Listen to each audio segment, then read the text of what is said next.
would like to welcome everyone to today's session. What we're going to cover today is the top 7 questions to help you find a great real estate agent. Thanks for coming on board. To all our downsizers, it's great to have you here today online, and we appreciate the time and effort for you to come into the session today. It's great to have this technology so we can share, and best wishes to you, your family, community, friends' health as well. I would like to welcome our very special guest, Geoff Grist. So hello, Geoff, and welcome aboard. Hey, Belinda. Thank you. Lovely to be here. Excellent. Geoff has been a long-term colleague of myself, so certainly known Geoff for quite some time. And he is a terrific real estate agent and author of now 3 books, Geoff. That's right, yep. Yes, but Journey to Sold being one of the favourites, and works at Rightsize Your Home Mossman in Neutral Bay. So licensed real estate agent. His customers love him, had a long and distinguished real estate career and lived in Mossman for over 2 decades. So a fair while, very knowledgeable of the area, and certainly has gone through many a property cycle, that is for sure. So welcome, Geoff. And of course, a bit about myself, you know, downsizing expert, also speaker and author to many downsizers, and has written some online training courses on rightsizeyourhome.com.au aimed at helping downsizers getting control of their journey. What will we cover today? I've got 5 major topics here today. So the first one being changes in work practices over 20 years. So a fair while, Geoff, and experience in that. Required credentials of a real estate agent. So certainly a moving landscape there with some major changes. Costs and service standards that our downsizers can expect. That's going to be really good to talk about those. And the big thing in this webinar and podcast is your interview guide. So we'll run through the interview guide on how to interview a real estate agent and get the right one for you. And there's a free resource there as well, which you can access from rightsizeyourhome.com.au, and then top tips. Terrific. Moving along. So Geoff, you've been around for a little while in real estate. It's certainly evolved. So I'd really like you to let us know your thoughts on changes in work practices over the 20 years. Does that include changes in hair colour, Belinda? Yeah, because when I started, I had brown hair. Yeah, well, here we are. So a little bit of grey, they said it's always a good thing in real estate, but, you know, I've gone the full hog.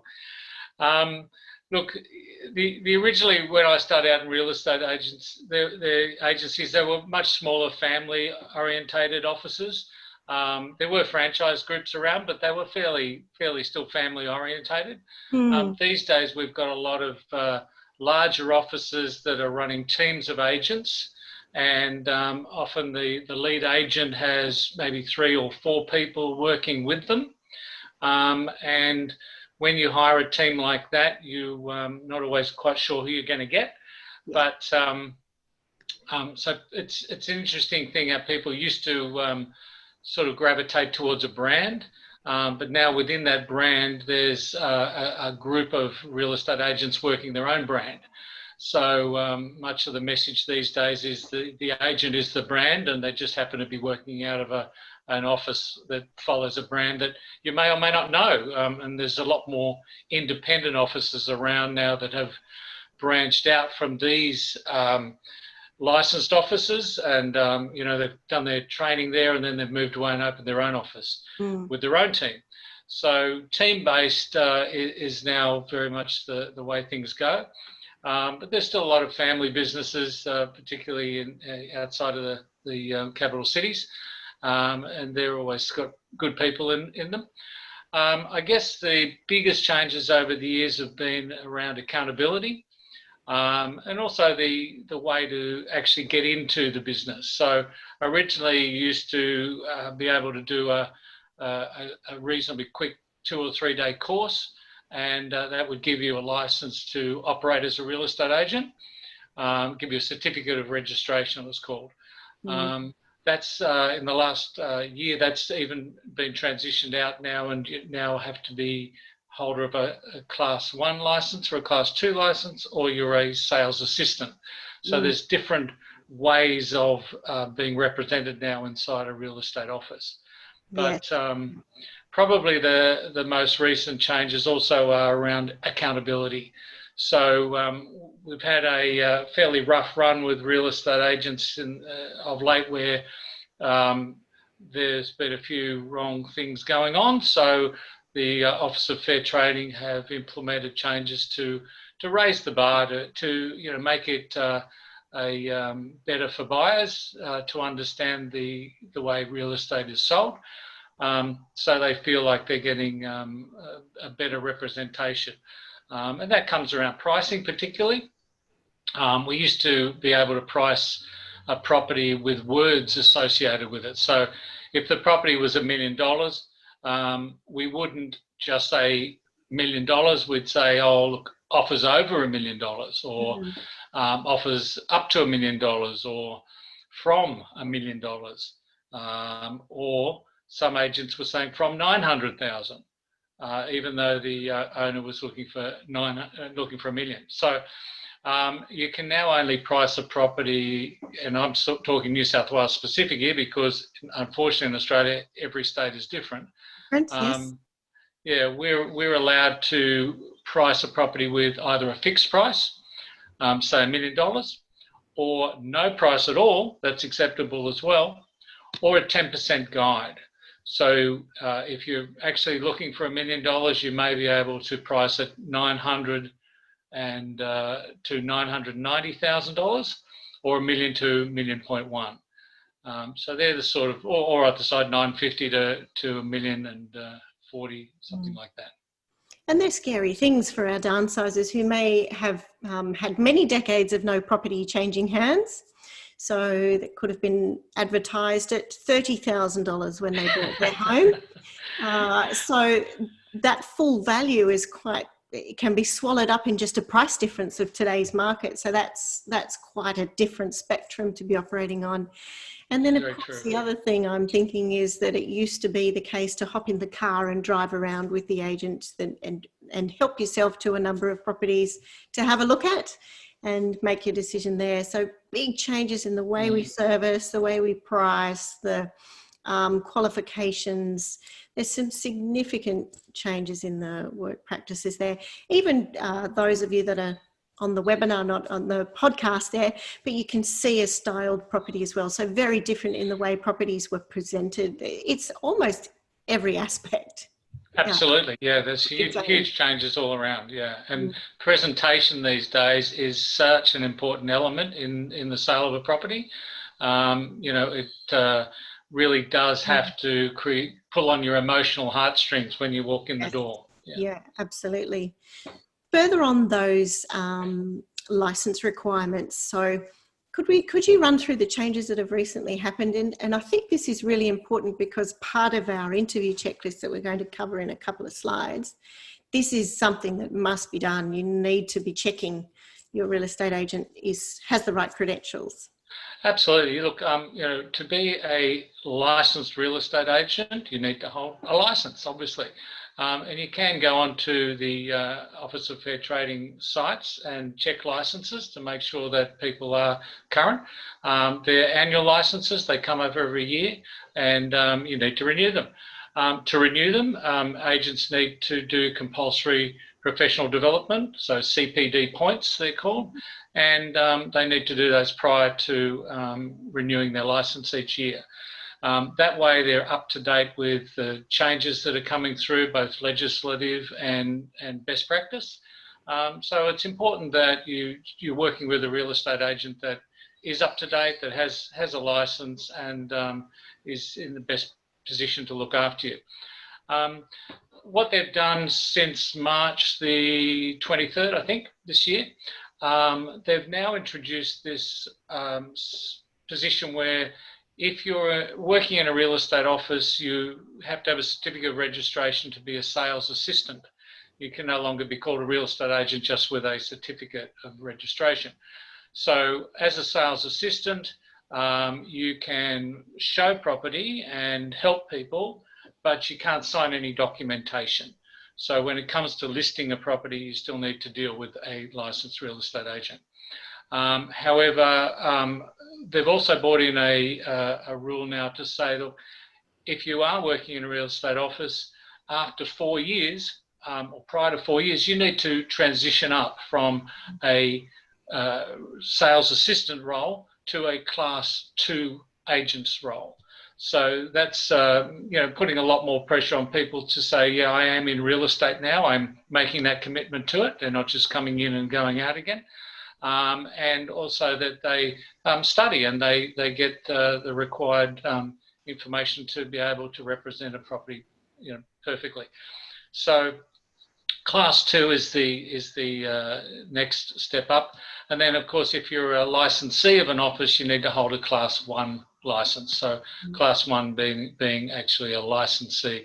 So I'm a licensee and I can operate a real estate office, but I can't do that on a class 2 license. I'm just a real estate agent working within an office under a licensee. Does that help? Oh, I'm sure it does. But really important for potential vendors to make sure that checking is done, because there's so many legislative changes. The whole concept of changing the training was to upgrade the work practices and make it a more robust system for protection of agents and vendors, everybody involved. So exactly, very important. Worthwhile exercise for sure. All right, so moving on to the service standards, what can you expect when you sign? I've done my due diligence, I've signed someone up, or I'm comparing agents. Yeah. These are really good pointers that we're going to elaborate on with that interview guide, but give me your concept of what these mean to a client. Sure. If I work under the banner of Richardson and Wrench, and obviously Richardson and Wrench has its own service standards as to how we provide our standards, our services to our clients, and each franchise group does, and each individual office will have their own. However, there's some very important things to be looking out for. Most importantly, the first thing is that you've really got to be on the same page with your agent about your property. So you've got to put everything on the table, put all your cards on the table and say, look, this is how it is. And then your agent can then help you to position your property in its best light, and to understand how we're going to attract buyers to find the property and fall in love. Mm-hmm. So within that, there's obviously service standards around photography. We absolutely like to make sure that photography is the best it can be. And that extends to little things that you and I may not notice first time. So for instance, if you're looking at a photo of a swimming pool, you'll see that most professional photographers will make sure there is no creepy crawly in the pool. That it looks a bit untidy, so they'll take it out. We used to, again, in coming back to the changing things, we used to be able to Photoshop photos with things that if they weren't quite right, well, we'll just remove them. So if there's a telegraph pole right in front of your house with wires across it, in the old days, you could just Photoshop that right out and it'd disappear. So the photos now have to be representative of the property itself.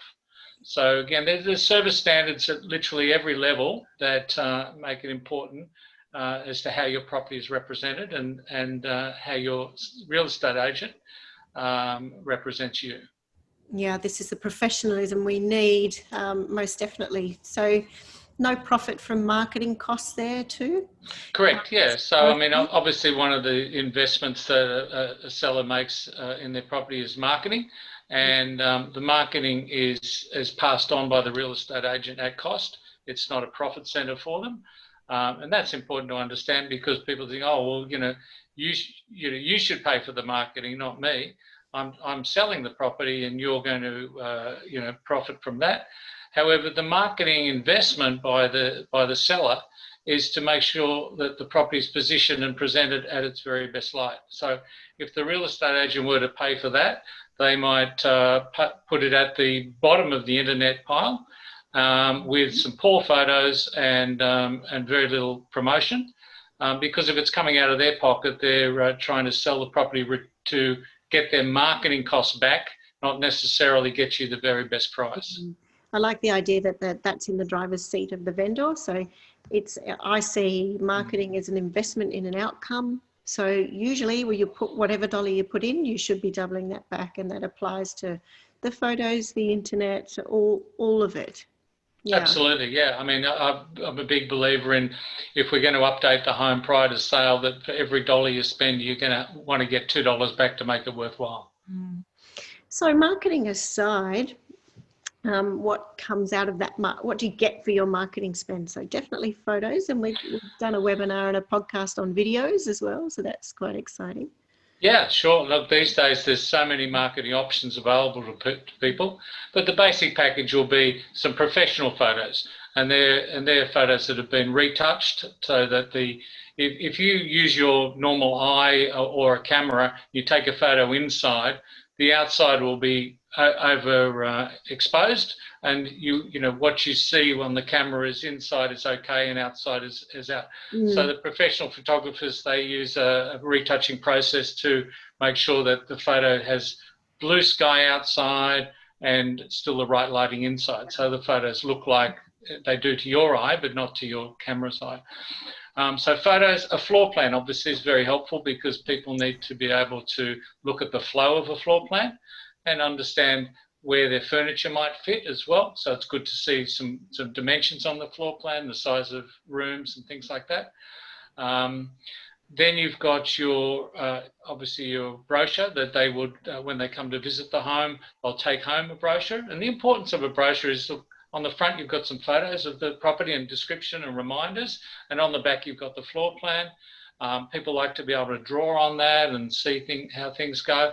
But they also like to take it to the coffee shop and have a chat to their best friend and say, I saw this property, I really like it, what do you think of it?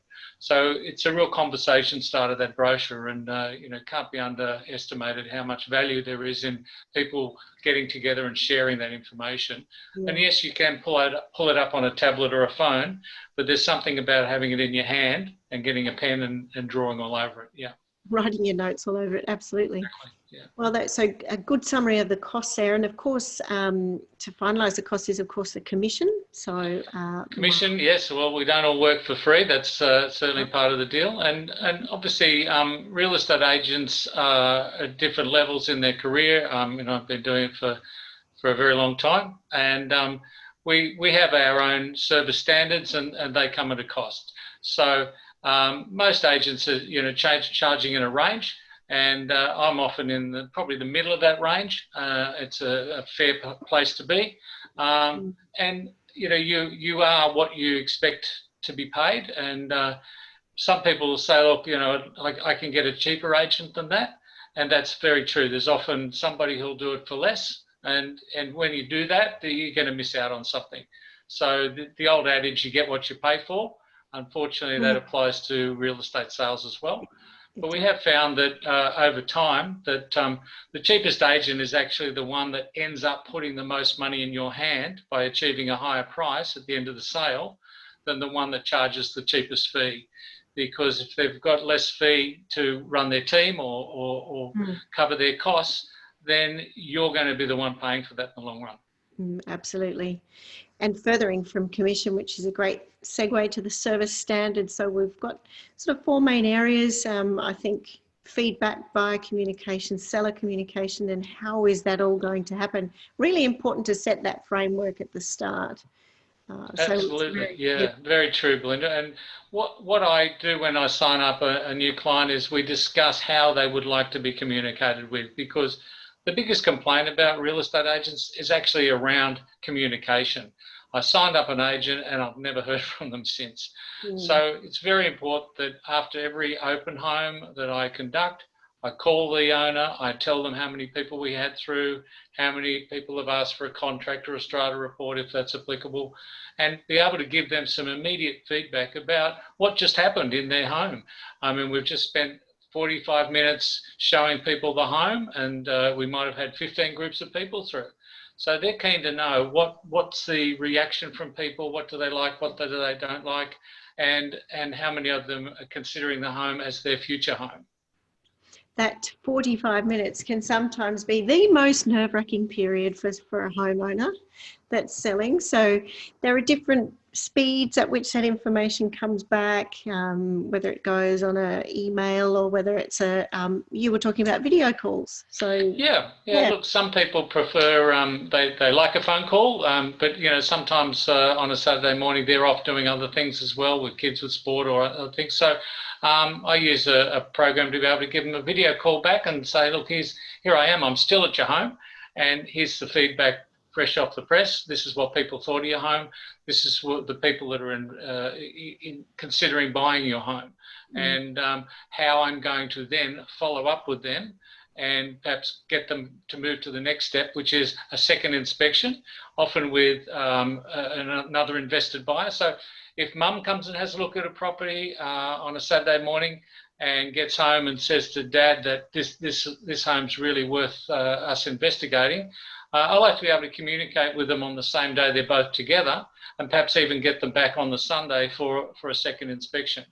I've never sold a property to people who haven't inspected the property, so I know getting them through the door is a very important step in the process. If I can get them back again for a second inspection, we've moved to really a qualified buyer, and they start to look then at the property with different eyes. They're looking at it in terms of how they see themselves living in the property, rather than just having visited it.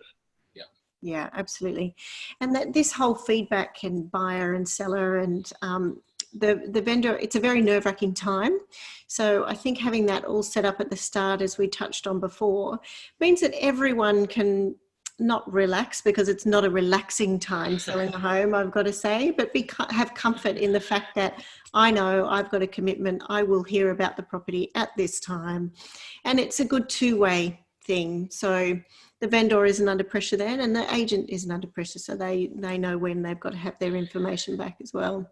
Yeah, the important thing is that the agent's giving the owner enough information that when an important decision needs to be made, they've got the informed information. They feel comfortable that they're making a decision based on all the facts that are at hand, and they can make that moving forward and get a deal done.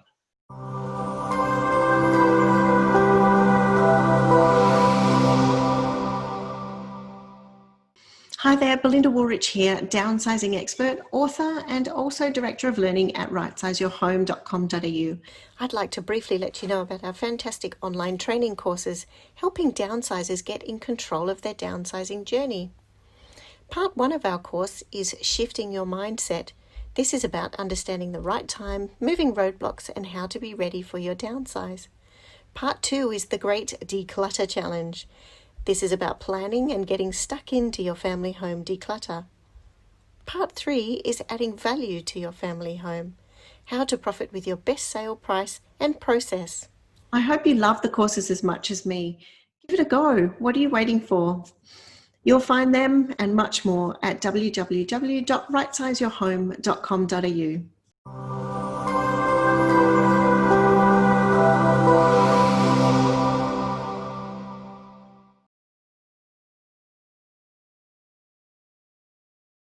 So I'd love to talk about this free resource.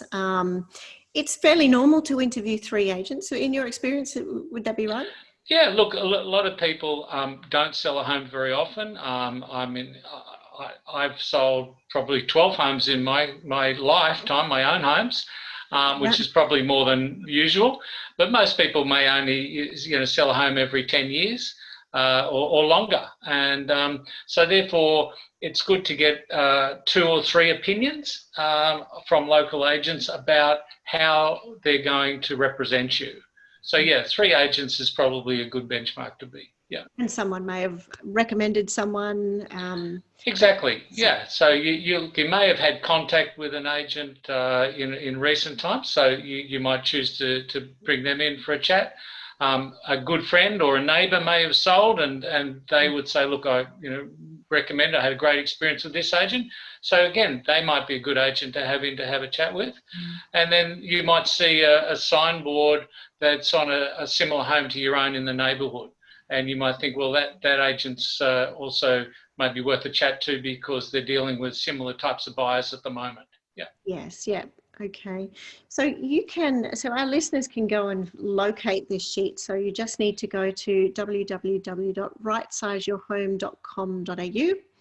Go to the third course on there, adding value to your family home, finding the right way to sell your home. And there's a preview there. You can go in and download that questionnaire. I just wanted to reiterate though too, worth speaking to the three, make sure that they're qualified is the first thing, to jump on and make sure they've got their right ticket. And just to remember, cheap doesn't necessarily mean the right choice, and expensive doesn't necessarily mean the best. So definitely ask for references and make sure that you are checking them out. So the questions being, how do I prepare my property for sale? And it's good to sit down, have 3 copies of it, go through these questions with your agent. How do I prepare my property for sale to appeal to the most buyers? Which sale method is best for my property? So they would talk about their local knowledge on auctioning, private treaty, that kind of thing. How long would it generally take? So they will give you the current market stats of days on market, etc., etc. How much will it cost to market my property? So it's like it's not a one price fits all. There are options that you can upgrade, etc. Yeah. Yes. Yeah. What information do buyers give out? What do you give out about my property? How much? Oh, the $1 million question. What am I going to get for my property? Yeah. A bit of a caution there is to say that we do often hear stories around agents promising the world and not achieving that in order to sign you up. So just to be wary about that it may be music to a vendor's ears that they're going to get a certain amount of money, but it's not necessarily accurate. And then why should I choose to list with you? So have you got some comments on those questions, Geoff? Absolutely, Belinda. Yeah, so I mean, if we go back to the head and say, how do I prepare my property for sale? Well, often the sellers don't actually realise that the property preparation is their responsibility. So how if whenever I come to see a property, the first thing they say is, oh, look, it'll be a bit of a mess. Well, that's okay. I'm not going to buy your home, but I don't want it to be a mess when I bring the buyer through. So in between when I meet you and when we're going to market, we've got to make that property sing. It's got to look like the place where somebody wants to live, and it looks like it's been looked after for the last 10 years. So if the garden's not looking great, then it's time to do the garden. So Belinda, you've got a list of things that people need to do to help them get their property ready, and that you're very experienced in that area. So giving the property curb appeal from the outside, and then walking through the home with your buyer's hat on and looking for problems is a big step in getting the property ready before you come to market. In fact, I've just been selling an apartment for an owner who I made some recommendations to him prior to the sale. He said, no, I just want to get it sold. The property feedback from all the buyers was that he needed to do X, Y, and Z.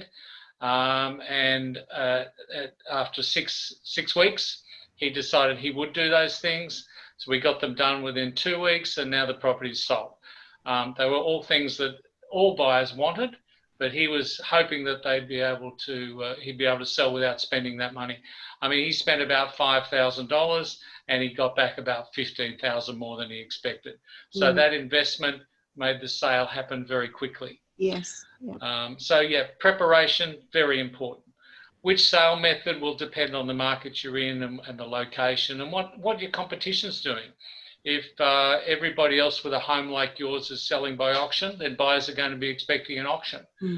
Sometimes if I list a property for sale without it being an auction in our area, people will say, oh, it's already been to auction, has it? Why is it now for sale? Yeah, what's wrong with it? it hasn't sold, didn't sell at auction, so you're for sale. No, it hasn't been to auction. The owner chose to put it for sale.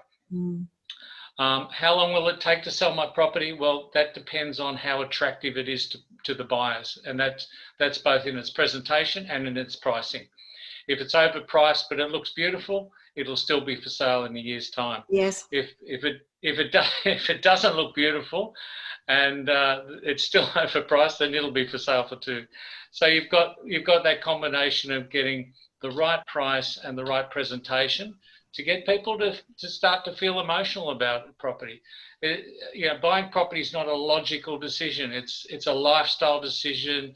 It's very emotional for people. So it's important you've got that combination of presentation and pricing.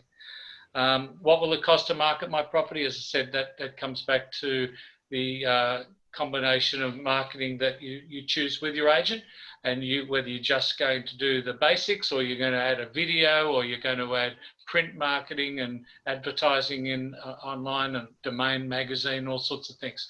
Mm-hmm. So it's up to you to decide with your agent the level of marketing you're going to invest.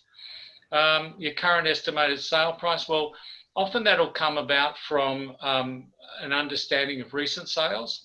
So, for instance, if you're selling an apartment in a building of 6 and one in that same building has just sold, and it's so very similar to yours, then you're probably expecting the same sort of a price in the same sort of a market. If you've got a home that has so many unique features and there's no comparables to it, then it's going to be harder to price. So you're going to have to consider other homes and pluses and minuses, and it's a real art to getting that price right. It's not just a case of saying, oh, it's going to be worth this, because there is no retail price for a home. It's a price that comes from presentation and that emotion. And also the timing is very important, because if you're buying a home and you want to move your family in before Christmas, and it's for sale in November, then there's a lot of pressure on getting that property sorted so that you can get in there quickly. Mm-hmm. What information do we give buyers? We try and give them as much as we can, because that removes those barriers that people have about a property. So if you're selling a home and you can provide a pest and building report, it immediately takes that off the table as being any kind of an issue. So a pest and building report, it's warts and all. It's what is there. If there's a problem, everybody knows about it. But you've also, prior to you going on the market, you could do something about some of those things. Most people think their home is perfect, but really it isn't. There's always going to be something. And I've always said to buyers, I've never sold the perfect home. So if this home is 70% right, it's not 30% wrong. There's more going for it than going against it. So you need to get committed to it and make that first offer, because it's all about getting a conversation started to get come to a resolution in the end. Last question you had on your list is, why should I choose you? Well, you've really got to have a great rapport with your agent. I was signing up a new listing the other day with a family, and they said, Geoff, we're really happy we've chosen to go with you because of your enthusiasm. You really love our property and it shows. So when buyers come to see that home with me, they're going to fall in love with it the same way I have. So there's some of the thoughts around your questions. They're all great questions, but it gives people some guidelines to ask 3 agents the same sort of questions, and then they can work with the one they feel most comfortable with. Yeah, absolutely. So you're all on a level playing field. Correct. And it's probably, if everything was the same, it really is down to that last question. It's about, you've got to get on with them. Because this Absolutely. is going to be, it's going to be an intense relationship. So that's the journey to soul, Belinda, which is the title of my book, as you know. Yeah, absolutely. Absolutely. All right, wrapping up for the top tips. So what to expect? Well, we've certainly covered a lot of these. So these are our combined favourites. So tell me your thoughts on those top tips then, Geoff. Yeah, absolutely. Look, be on the same page from day one. If you're not, if you don't believe the agent, then your buyers won't either. And there's a funny thing: you get to choose the agent that you put in front of your buyers. And if you wouldn't buy from that agent, you can't expect other buyers to want to buy from that agent either. Number 2, you've got to make sure you've got communication plan set. that's the big one. Make sure that after every open, you get communication, that you're getting written reports, or that you're getting, phone calls, whatever it is that you want. Some people don't want to, some people only want to get text. That's fine. As long as you tell your agent what it is you want, they'll communicate with you that way. So, we all appreciate that you're very busy too. Number 3, stay up to date with the market. It's true. Even if I list your home today, there'll be another home that comes on tomorrow, which is a likely competition. So we need to understand where it's priced and why, and how ours competes with that new home now, as well as the ones that were on the market a month ago. Now, if all the properties that were on a month ago still haven't sold, then there's a problem, either with their pricing or the way buyers are perceiving them.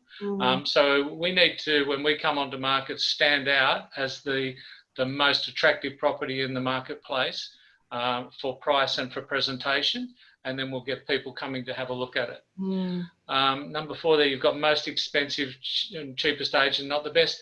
Well, sometimes the best agent in your marketplace might be too busy. He just may not have, or she may not have time to look after your sale. So it's important to find an agent that is giving you what you expect, and that when you sign them up, you get what they said they would do for you. And that comes by understanding that to find the right time. For instance, now if you've got a property that faces west and you're going to get the hot summer afternoon sun in there, perhaps it's not a great time to be showing it at 3 o'clock in the afternoon. But if the agent's schedule says that's the only time he's got left, then maybe that's not the right time to be doing it, So there's a lot of different areas to look at, and that you need to agree with your agent. So yeah, look, it all comes down to that initial rapport. If you feel comfortable with them, then buyers will feel comfortable with them as well. Something I want to add to stay up to date with the market too is be ready to move. Things happen. So yes, your example is perfect. Another property coming on. It could be a change in environment. I mean, who would have guessed what happened in March this year? So exactly, yeah. No, we couldn't guess that. But there are still people that need to move, and they're making plans. And it's great when you engage an agent to have a timeline to say, look, I need to be moved in 8 to 10 weeks time. So that we all understand the most important thing is pricing the property to attract buyers, to make offers, to get a deal done. Because the internet's full of overpriced properties that haven't sold, and they're disappointed owners who are unable to make a move and get on with the rest of their lives. Correct. Geoff, I've got to give your book a plug here, because there's a couple of things. But you and I both have a product that can definitely help this market. So yours being, we have 3, but in particular, Journey to Sold. Can you give a little summary on that? The Journey to Sold is your roadmap to the sale process. And my belief is that the better educated a seller is, then the easier it is for both the seller and the agent to achieve the same goal, which is the highest price for their property in a reasonable time frame.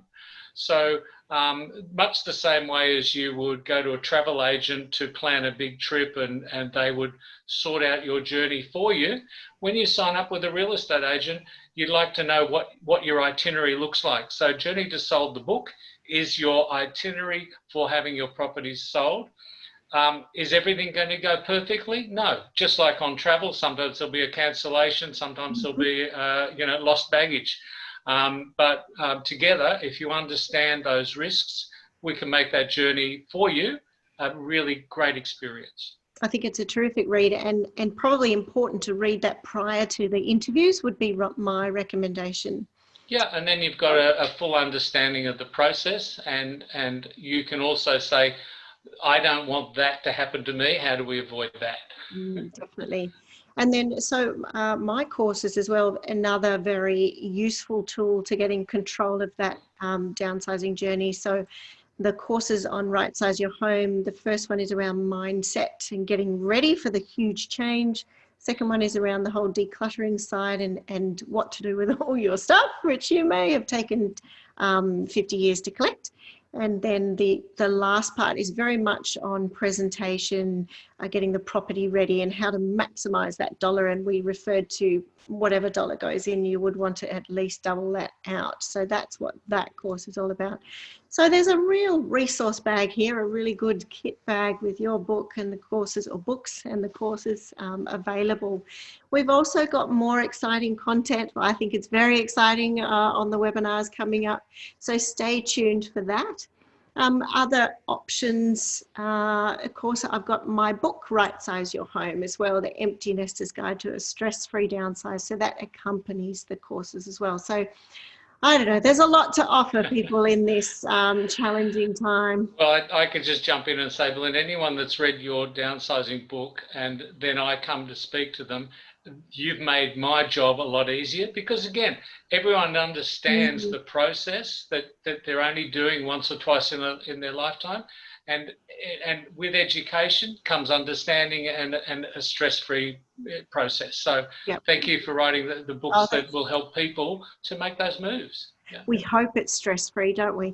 I can't promise it being stress-free because it is often once or twice in a lifetime. But if we can minimise the stress as much as possible. If you understand the process, then you can reduce the stress by only worrying about things that you can control and not worrying about things that you can't control. You know, so we're going to have our first open this Saturday. Is it going to rain? You can worry about that, or you can just go with it and we'll work it out on the day. That's a great example. I like that. Yes, you can't control that. Can't control the weather, so we won't worry about it. Let's not worry, yeah. So upcoming webinars and podcasts, we've got what's new and different as far as avenues for selling, so the internet and other ways of selling. There's some new ideas on the market. 10 quick wins and tips to make your property shine. And then talking about stress, one here around techniques to stay calm. So hopefully that all, the book and all of these resources plus that will help. So I'd like to say thank you very much, Geoff, for coming on board and sharing your wealth of knowledge with our downsizing participants here. And I'd like to end with, once you believe in yourself, understand you're doing the right thing, and the project becomes a purely logistical process. Absolutely. That's a great ending point, Belinda. As I say, it's emotion and logic. They're the two things, and when they come together, you can get a deal done.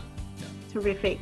Thank you, Geoff. I'll look forward to chatting with you again soon. Thanks for participating. Thanks, Belinda. Lovely to be here. Bye-bye. All right. If you want to speak with any of our guest specialists that come onto the webinar and podcast, please feel free to email us and we can put you in touch and answer some questions for you.